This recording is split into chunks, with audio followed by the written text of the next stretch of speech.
Jai Sri Krishna. And let us do the Gita today. And we are doing verse 21 of chapter 13.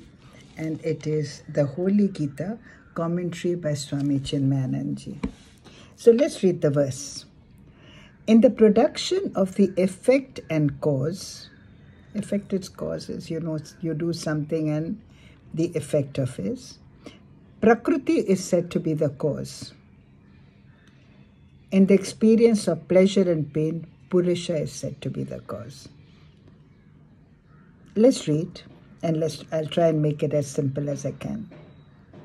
In the production of cause and effect, the effects mentioned here are 13 in number and are constituted of the 5 great elements, the 5 senses, mind, intellect, and ahamkara.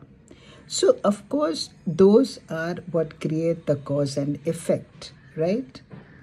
And the experiencer will be the person, so it's the Purusha. But let's carry on. The macroscopic gross elements in their gunas are themselves represented in the microcosm as the 5 indriyas. The 5 indriyas are the 5 senses. That is, you see, you touch, you smell. We had discussed this in the description of the cosmic form of the Lord in chapter 11.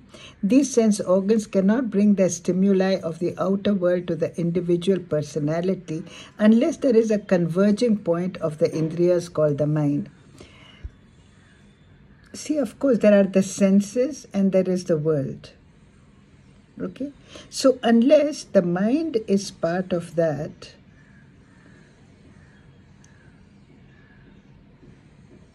these sense organs cannot bring their stimuli to the outer world. See, you see something and you like it and you want to possess it.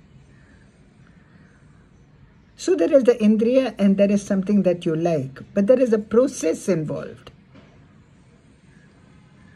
In order to respond properly to the stimuli, there must be a coordinating and understanding, discriminating and reasoning principle that governs the mind.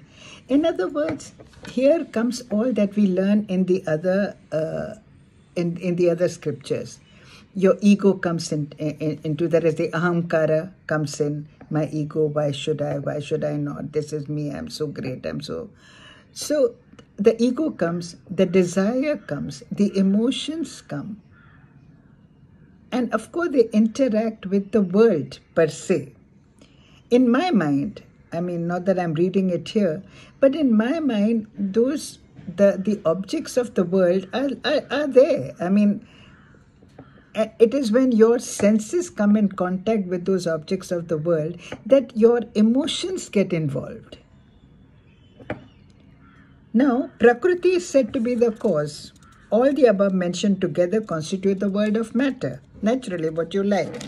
The 5 elements in their combination become the entire world of objects, including the body, the senses, sensation, and the instruments of judgment. All this process takes place in the mind.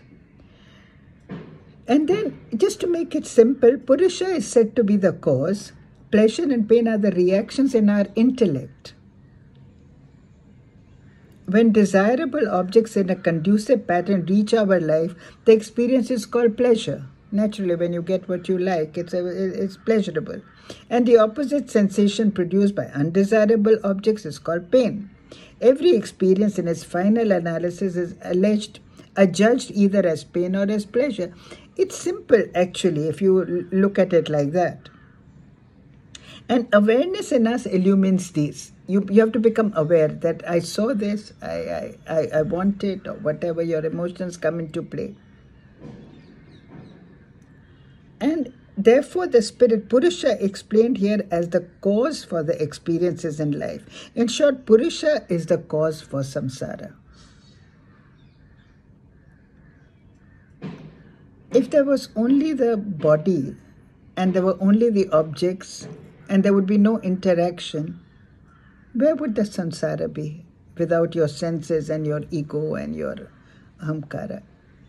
So it's all an interaction between both. And here it is said in the above that the knower of the field, that is the Purusha, is the enjoyer of the pleasure and pain.